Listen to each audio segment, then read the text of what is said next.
Assalamualaikum warahmatullahi wabarakatuh.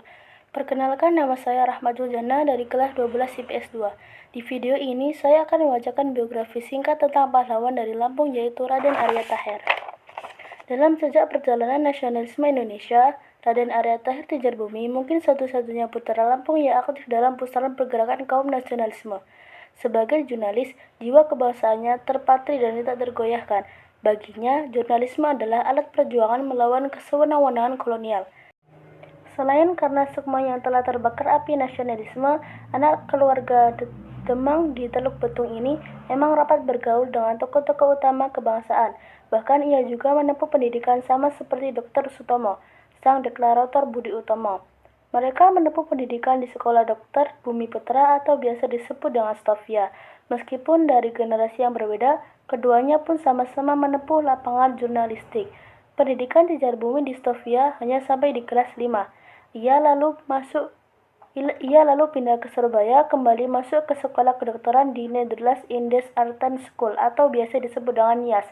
Tapi di sini ia juga tak kerasan. Ia kemudian pindah lagi ke Jakarta di studi ilmu hukum di Fakultas Hukum. Namun ia sendiri tak bekerja di lapangan hukum.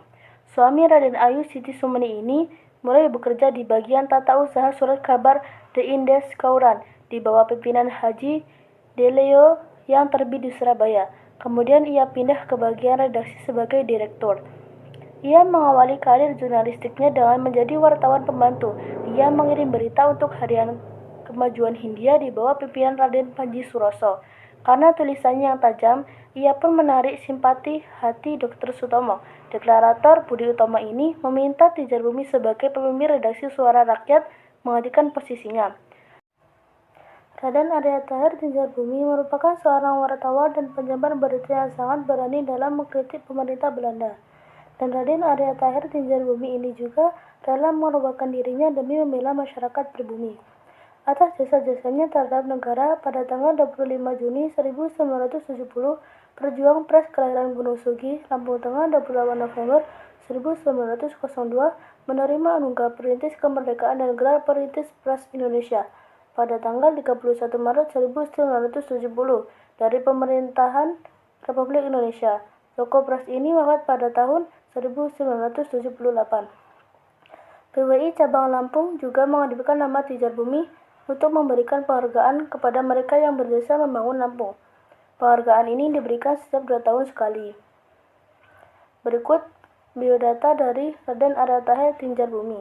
Nama Raden Arya Taher Tidjarbumi, lahir Gunung Sugih 28 November 1902. Wafat pada tahun 1978. Anak kedua. Nama ayah Abdurrahman, gelar batin Tidjarbumi. Nama istri Raden Ayu Siti Sumeni. Pendidikan yang ditempuh oleh Raden Arya Taher Tidjarbumi yaitu 1. Pendidikan Sekolah Melayu Tanjung Karang, 2. ELS pada tahun 1912, yang ketiga HIS, yang keempat Stovia di Jakarta pada tahun 1918, yang kelima Sekolah Kedokteran di NIAS, yang keenam Fakultas Hukum di Jakarta. Pekerjaan Raden Arya Taher Tidjarbumi yang pertama yaitu tata usaha surat kabar The List Kauran, yang kedua bagian redaksi sebagai direktur, yang ketiga wartawan pembantu harian Kemajuan Hindia, yang keempat pemimpin redaksi Suara Rakyat Indonesia, yang kelima pemimpin redaksi Suara Umum, yang keenam pemimpin PT Lampung Sulida. Jasa-jasa Raden Arya Taher Tidjarbumi yaitu 1. Membantu pemerintah dalam mengusir penjajah dengan cara membuat koran berisi rencana yang mengecam pemerintahan Belanda. Yang kedua, memberikan informasi kepada masyarakat tentang kemajuan Hindia. Yang ketiga, berani mengkritik kantor berita pemerintah Aneta serta rela mengorbankan dirinya demi membela masyarakat pribumi yang disalahkan dalam pemberontakan kapal perang. Penghargaan yang diraih oleh Raden Arya Taher Tidjarbumi. Yang pertama, Perintis Kemerdekaan pada tanggal 25 Juni 1970. Yang kedua, Perintis Pers Indonesia pada tanggal 31 Maret 1970. Yang ketiga, penghargaan dari Yayasan Lampung Maju.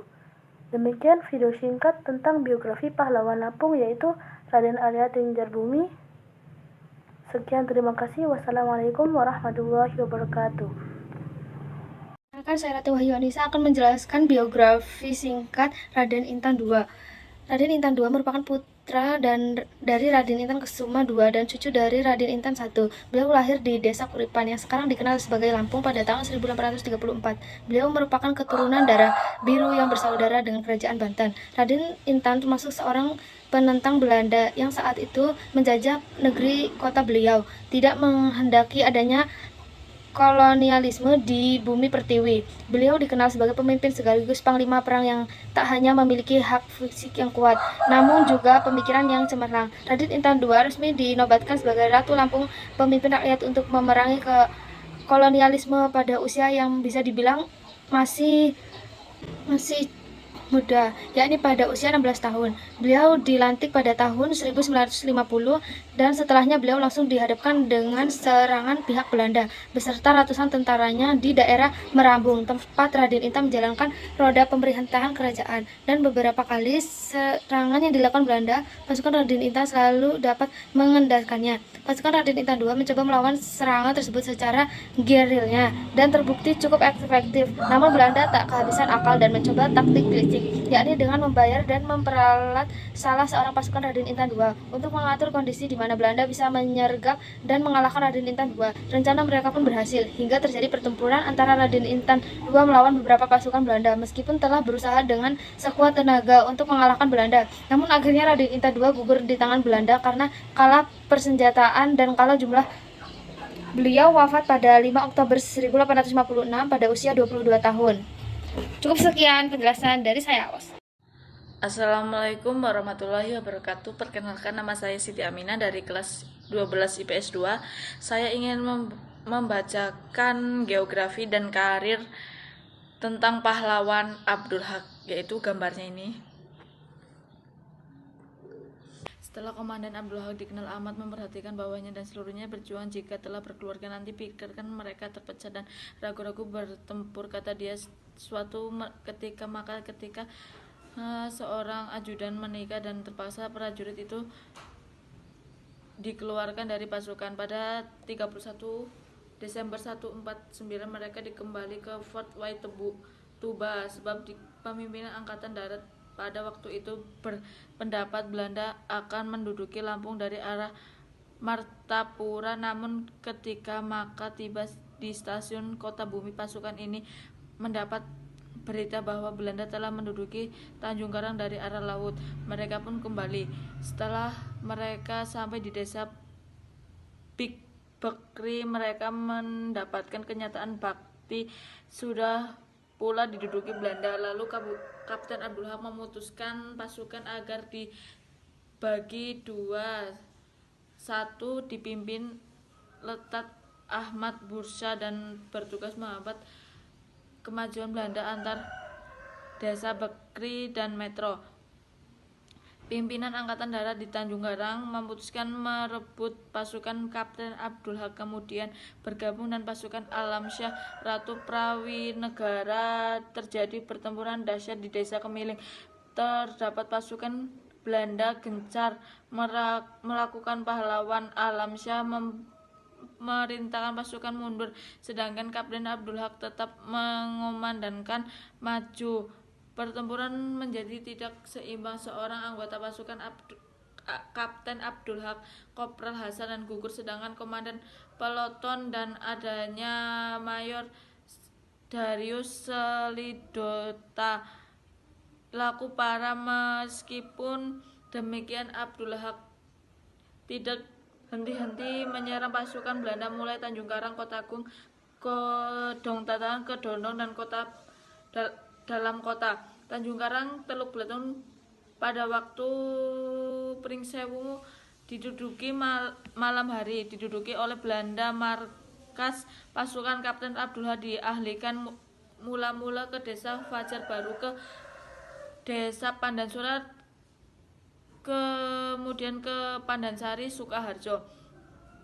Pasukan dibagi beberapa pos antar lain Peleton Syukur di Umbul Jawa, Sukadaham sebagai batu loncatan untuk menyerang Tanjung Karang. Teluk Beletung, Peleton Dasyalah dipersiapkan menunggu Belanda antar antara Prinsewu dan Pagelaran. Kapten Abdul Haq sendiri bergerak dan pasukan lain melalui Gading Rejo, Tanjung Karang hingga Kedondong. Beberapa kali mereka mencoba memasuki Tanjung Karang dan menimbulkan kebakaran pada malam, seperti kebakaran di Pasar Tanjung Karang, sekarang Plaza Bandaramu dan Ramayana. Mereka membersihkan pasukan mengganggu rakit, seperti mereka melakukan tetap terhadap pasukan di sekitar Wai Kunang atau Lampung Utara. Dengan disepakati perjanjian Royem dan mengakhiri permusuhan Indonesia Belanda berhitung 4 Agustus 1948 berlaku menghentikan tembak-menembak atau Pulau Jawa. Tanggal 14 Agustus 1949 berlaku untuk luar Jawa. Pada pukul 00.00 melihat kesempatan yang diberikan perjanjian tersebut, Kapten Abdul Haq dengan pasukan di Pandansari Plus dan Desa Umbul Jawa di Sukadanaham Kaliawi dan pada pukul 24.00 24 Agustus 1949 telah mengibarkan bendera di puncak Bukit Kuncing. Pada April 1965, Kapten Abdul Haq terhadap Ilahi karena sakit mak dan berkibar pendarahan. Mertua Sri Bintang Pamungkas dan dimakamkan di Tanah Makam Pahlawan Tanjung Karang Seraus dan di kawasan Raja Basa Bandar Lampung. Sekian dan terima kasih. Assalamualaikum warahmatullahi wabarakatuh. Assalamualaikum warahmatullahi wabarakatuh. Perkenalkan, nama saya Sri Wulandari dari kelas 12 IPS 2. Di sini saya akan mempresentasikan Mangkunegara I memiliki nama lahir yaitu Raden Mas Said, lahir pada 7 April 1725 dan wafat pada 28 Desember 1795. Beliau adalah pendiri Pura Mangkunegaran, sebuah kadipaten di Surakarta dan merupakan pahlawan nasional Indonesia. Ayahnya bernama KPA Mangkunegara Kartasura II dan ibunya bernama Rai Wulan. Memiliki nama julukan sebagai Pangeran Sumber Nyawa oleh Nicholas Hartig selaku perwakilan Gubernur VOC untuk pantai timur Jawa, karena di dalam berbagai pertempuran RM, Said nyaris tidak pernah kalah dan selalu membawa kematian bagi musuh-musuhnya.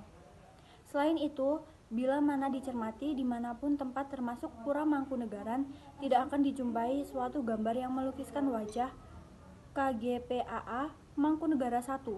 Hal ini dikarenakan sesuai wasiat beliau yang tidak ingin dilukis atau digambar untuk menghindari pengkultusan pribadi. Sehingga beliau berpesan kepada seluruh anak cucu maupun kaulanya agar jangan ada yang menggambar tentang dirinya, sehingga di lingkup Pura Mangkunegaran pun tidak akan terdapat gambar beliau. Sebagai gantinya, beliau cukup dilukiskan secara simbolis dengan tulisan MN dalam bingkai Surya Sumirat seperti gambar di samping. Daman Mangkunegara, patriot Lampung pesisir Semaka, melanjutkan perjuangan ayahnya Batin Mangunang di wilayah Teluk Semaka. Ia sangat gigih karena benci dengan Belanda, ditambah dendam atas kematian ayahnya. Perjuangan dalam Mangkunegara mulai tahun 1833 hingga 1860. Sekian presentasi dari saya. Saya akhiri. Wassalamualaikum warahmatullahi wabarakatuh. Perkenalkan, nama saya Susidiani, kelas 12 PS2. Di video ini saya akan membacakan biografi singkat tentang pahlawan Lampung Raden Intan I. Kelahiran Raden Intan I diperkirakan tahun 1808, wafat 1828. Merupakan pemimpin yang berkuasa pada masa pemerintahan Daendels di Hindia Belanda. Raden Intan I juga merupakan penguasa Lampung yang memiliki kekuasaan nyata karena kepemimpinannya diakui oleh Gubernur Jenderal Hindia Belanda saat itu, yaitu Daendels. Pengakuan atas kepemimpinan dan pengangkatan Raden Intan I ini karena sedang bersiap-siap untuk menghadapi serangan dari pasukan Inggris. Untuk menghadiri masalah dengan masyarakat Lampung, maka Denglis mengakui kepemimpinan Raden Intan I. Namun keadaan berubah ketika tahun 1811 Pulau Jawa diserang pasukan Inggris dan kekuasaan Belanda diambil alih oleh Inggris. Daerah Lampung juga secara otomatis dipandang sebagai daerah jajahan Inggris. Raden Intan I menginginkan kekuasaan penuh terhadap Lampung dan melakukan perlawanan bersama masyarakat Lampung terhadap Belanda. Oleh karena itu, pada bulan Juni 1817, asisten residen Belanda menemui Raden Intan I di Kalianda, di mana kemudian tercapai sebuah kesepakatan antara lain Raden Intan bersedia mau mengakhiri jalan kekerasan dan bersedia membantu pemerintah. Raden Intan I akan diakui kedudukannya sebagai pada zaman pemerintahan Denglis, tapi masa damai ini hanya sebentar. Keadaan kembali meruncing dan pemerintahan Belanda menempuh jalur kekerasan. Namun pada pagi hari 13 Desember 1825, tiba-tiba Raden Intan bersama dengan masyarakat Lampung menyerang perkemahan orang-orang Belanda. Mereka terpaksa pulang ke Teluk Betung tanpa Raden Intan I. Namun 3 tahun kemudian, tepatnya pada tahun 1828, Raden Intan I wafat dan digantikan oleh Raden Imba I. Kekuasaan Raden Intan I juga merupakan bukti bahwa untuk melawan kekuasaan asing, masyarakat Lampung dan pemimpinannya pada saat itu sudah mengedepankan rasa kebersamaan meskipun terdiri dari berbagai marga. Demikian video singkat tentang biografi Raden Intan I. Sekian, terima kasih. Assalamualaikum warahmatullahi wabarakatuh. Perkenalkan, nama saya Anwar Hoji Al-Ghifari dari 12 IPS 2, ingin menjelaskan biografi pahlawan Lampung yang bernama Dahlom Dani.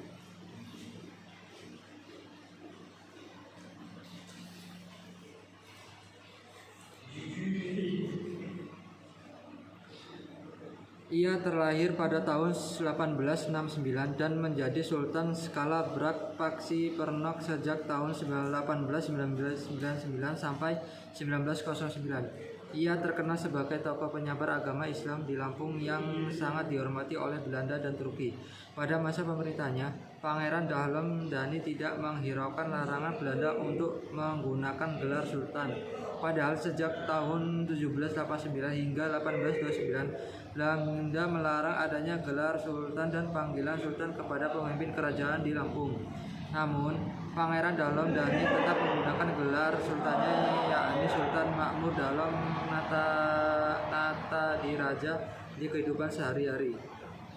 Hari ini dikarenakan gelar sultan tersebut merupakan pemberian dari Abdul Hamid II dari Kesultanan Utsmaniyah Konstantinopel pada ini Istanbul, Turki pada tahun 1899 sampai 1900. Pangeran Dahlom Dani mendapat gelar tersebut setelah ia berkunjung ke Konstantinopel setelah menunaikan ibadah haji di tanah suci Mekah. Saat itu, ia mengatakan pada Sultan Utsmani bahwa dirinya merupakan sultan dari kerajaan Islam Sumatera. Sultan Utsmani lantas menyambut baik kedatangan dan menghadiahinya kiswah kain yang menutupi Ka'bah di Mekah, 2 pedang Istanbul, serta gelar sultan. Pemberian kiswah ini menandakan Sultan Utsmani telah mengakui adanya kerajaan penyebar agama Islam. Demikian yang saya sampaikan, kurang lebihnya saya minta maaf. Wassalamualaikum warahmatullahi wabarakatuh. Assalamualaikum warahmatullahi wabarakatuh. Perkenalkan, nama saya Yasmin Fathia Hamadah dari kelas 12 IPS 2. Di video ini saya akan membacakan biografi singkat tentang Kiai Haji Ahmad Hanifiah. Biografi pahlawan Lampung, Kiai Haji Ahmad Hanifiah. Kiai Haji Ahmad Hanifiah lahir pada tahun 1905 di Kecamatan Sukadana, Kabupaten Lampung Tengah, yang sekarang dimekarkan menjadi Kabupaten Lampung Timur. Kiai Haji Ahmad Hanifiah merupakan putra sulung Kiai Haji Muhammad Nur. pimpinan Pondok Pesantren Istiqhodiyah Sukadana. Pesantren tersebut menjadi pondok pesantren pertama di Provinsi Lampung. Kiai Haji Ahmad Hanifiah memulai pendidikannya dengan belajar agama Islam kepada ayahnya. Ia juga pernah belajar di sejumlah pondok pesantren di luar negeri, seperti di Malaysia, Mekah maupun Madinah. Pada jejak kehidupan selanjutnya, semenjak umur 5 tahun, Kiai Haji Ahmad Hanifiah sudah khatam membaca Al-Quran.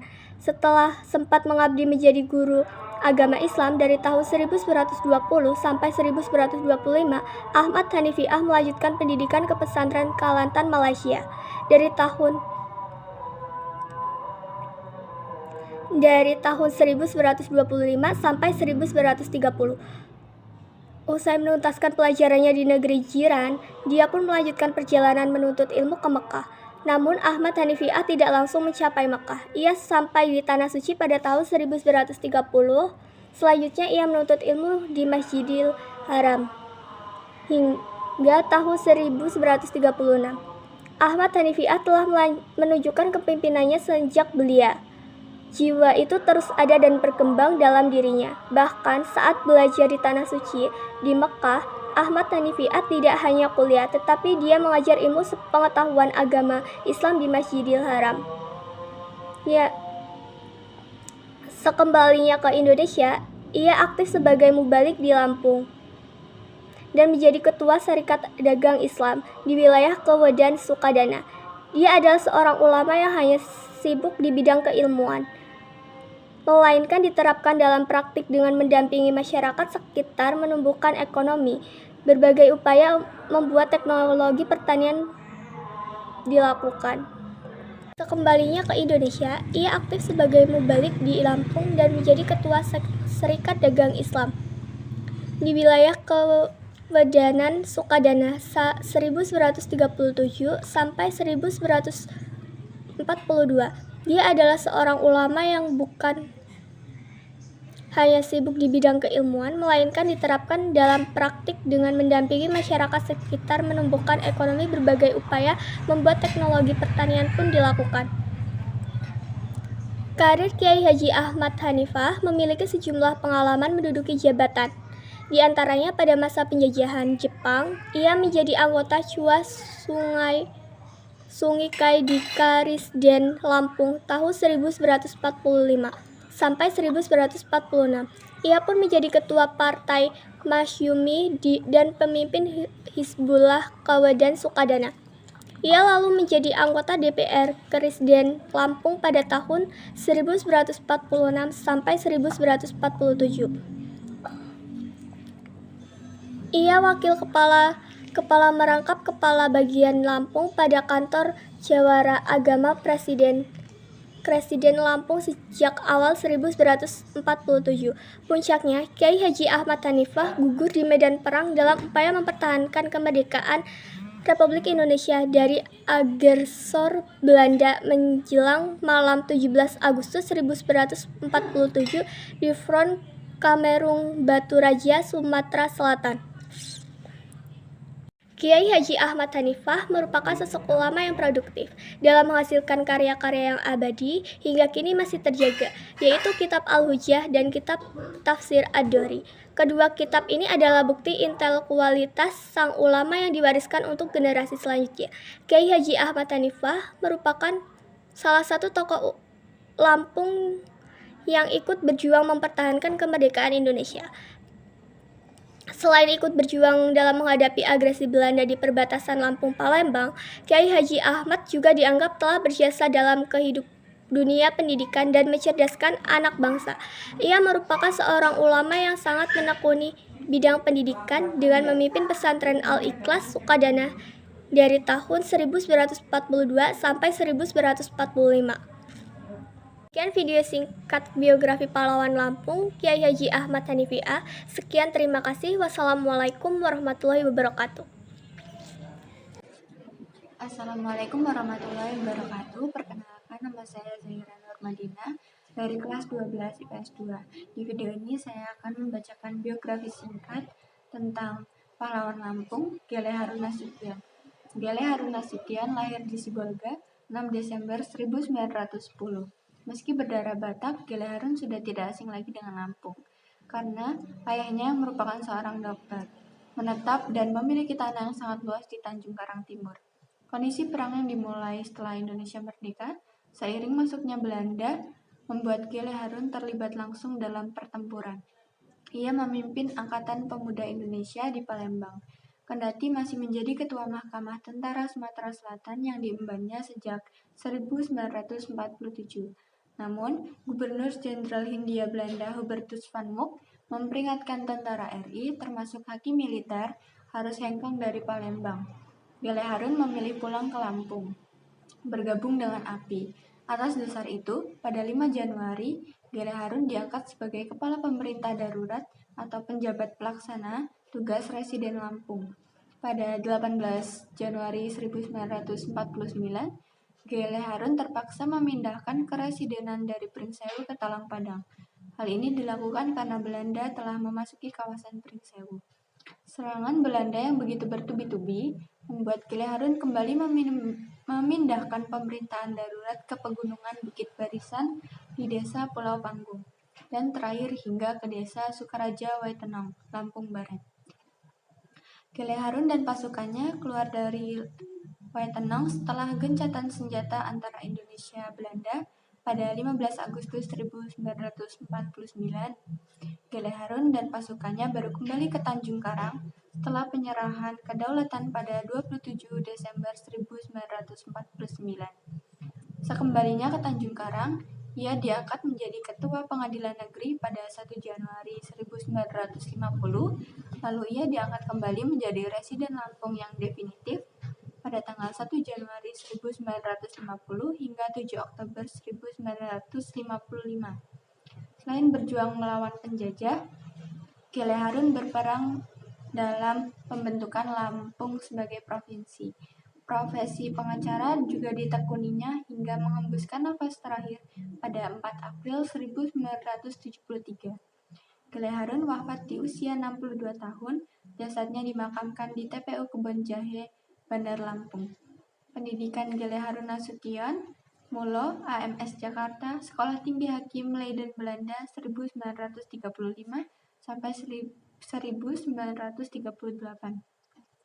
Karir dan jabatannya: Advokat and Prokurer di Lampung, Ketua Pengadilan Negeri Tanjung Karang, Ketua Pengadilan Negeri merangkap Ketua Mahkamah Tentara Sumatera Selatan, Kepala Pemerintah Darurat merangkap Pemimpin Gerilya Lampung, Residen merangkap Kementerian Kehakiman Yogyakarta, anggota konstituen, anggota DPR, GR MPRS dari PNI, pengacara, dan veteran golongan A. Demikian video singkat tentang biografi pahlawan Lampung, Gele Harun Nasution. Sekian, terima kasih. Wassalamualaikum warahmatullahi wabarakatuh.